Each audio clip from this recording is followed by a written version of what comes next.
So we have down here the actual system room where the flooring heat is hooking up, and it's all going into this boiler. Now this is a super high efficiency boiler, it's gas powered, and we set all of this up from scratch. Now you can see what's cool about this particular setup is we have both the radiant heating and our hot water heater over here running off this boiler, so it actually takes care of a bunch of problems for us all in one shot.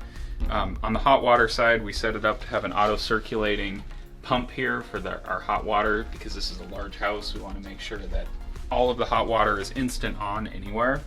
And then as far as the actual radiant heating, we're running into this tank here. This is kind of an overflow tank, but you can see this pink liquid in here. It's actually some sort of solution that runs through the tubing, and it's going to stay in there and just continually circulate through the boiler. So what's neat is when you look at the outlet and inlet temperature, we only have about a 2 to 3 degree difference, which is showing you the efficiency of this system as it's pushing into all the different manifolds throughout the house.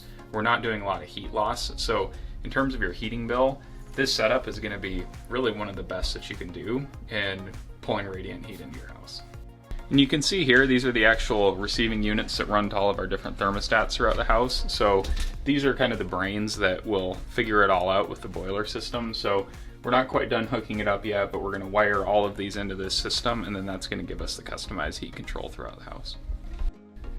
The last thing that we want to show you is we actually have radiant heat through the basement, but this is not done with the Ecowarm technology. This is run underneath the slab. So you can see here it's a different kind of pipe. We got this through Supply House in bulk. It's really pretty cheap, and what we did before we poured this slab is we ran it all down underneath where we were going to pour insulation, and then a grid on top of that, and then zip tied all of this different line at the appropriate length across, so that way we would have it running underneath there before we poured. So this was done way back at the beginning of the job a long time ago, and then they tie it into the system. So just another way that you can have that whole house heating everywhere throughout the home.